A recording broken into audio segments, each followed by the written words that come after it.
E aí, auditório, continuando aqui a nossa viagem sobre as escolas da administração, queria conversar com vocês hoje sobre uma das principais escolas, sem dúvida uma das teorias mais utilizadas. Eu ouso dizer que não existe nenhuma instituição que não beba da burocracia, mas ela é também uma das mais injustiçadas, porque sempre que a gente vai colocar algo no tom pejorativo, sempre que a gente vai falar mal de algo, a gente tem uma tendência, algo organizado, a gente tem uma tendência a adjetivar negativamente como burocrático.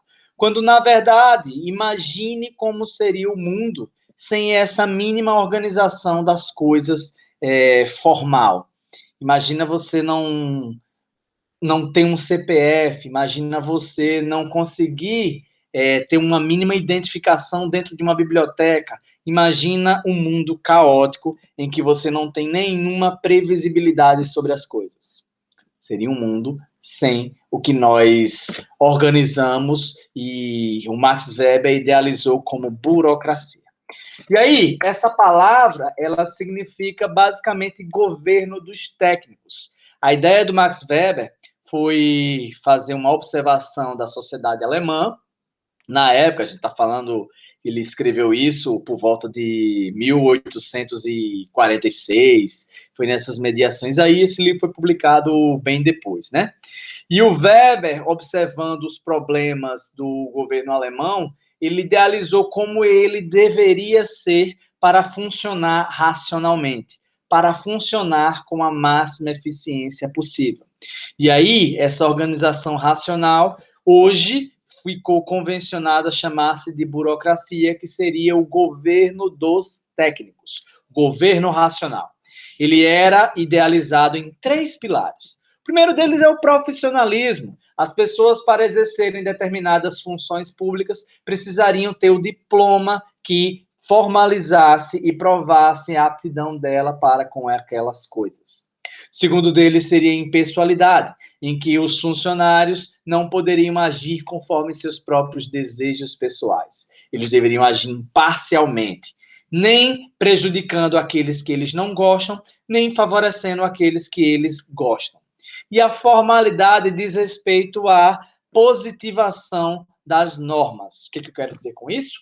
Tudo está lá por escrito. Regras e regulamentos que prevêem e discutem com o que pode e o que não pode acontecer dentro da instituição. Imagina só uma instituição em que você tem padrões previsíveis, tratamento igualitário para todo mundo. Numa necessidade, você pode puxar o histórico lá num arquivo. Imagine que você consegue verificar o desempenho com a facilidade e os processos são controlados com rigor. Você imaginou uma burocracia. Não imaginou aquela instituição quadradinha em que a gente tem uma tendência a falar mal hoje. Afinal, todos nós já passamos por péssimas experiências em uma instituição burocrática, negativamente burocrática, perdão. E aí, isso acontece por algumas disfunções dessa burocracia. O Weber idealizou esse modelo, mas talvez o que ele não tenha previsto era que, numa aplicação extremada e não racional dela, ele poderia ser insensível a determinadas questões, como, por exemplo, a questão de problemas e disfunções da burocracia. A exemplo do tratamento igualitário, que fere o princípio da isonomia.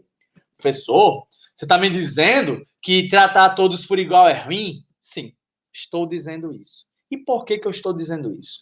O nosso princípio da isonomia, na legislação brasileira, ele não diz que todos devem ser tratados por igual. Ele diz que os desiguais precisam ser tratados desigualmente. Em que sacada? Imagina aquela fila.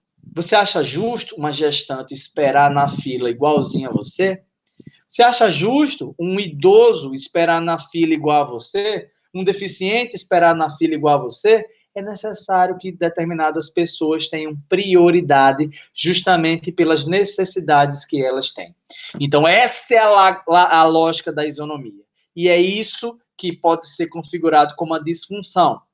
É claro que esse exemplo da fila, a gestante, o idoso, o deficiente, ele é bem exagerado. Ele até dá uma tonalidade de caricatura a essa explicação. mas esse tratamento igualitário, ele fere determinados processos que necessariamente devem ser tratados como prioridade, inclusive para o funcionamento institucional. Determinados procedimentos vão quebrar ou parar aquela empresa ou aquela organização, e eles precisam, sim, ser prioridade. E aí, essa disfunção ocorre porque muitas vezes o burocrata pensa no processo e não no resultado dele. Ou seja, você tem a formalidade como a norma suprema e não o resultado que pode vir dela. Eu tenho certeza que as péssimas experiências que alguns de vocês tiveram com a burocracia têm a ver com isso. Tem a ver com determinadas coisas não previstas pelas normas, são especificidades e por elas existirem e não estarem previstas, acaba gerando a lentidão e a indiferença nos processos. As relações acabam sendo indiferentes porque elas perdem a tonalidade pessoal e ganham uma coisa processual, cartorial e robotizada. E isso é um problema num cenário de mudanças constantes, em que o nosso público-alvo tem necessidades que a todo tempo vão se alterando, porque as pessoas vão mudando em tempo e espaço. Então, instituições burocráticas, por natureza, precisam ter uma certa flexibilidade, senão a máquina acaba sendo controlada em benefício de pessoas que não compreendem o resultado, mas ficam focados exclusivamente nos processos. Estes são os problemas da burocracia.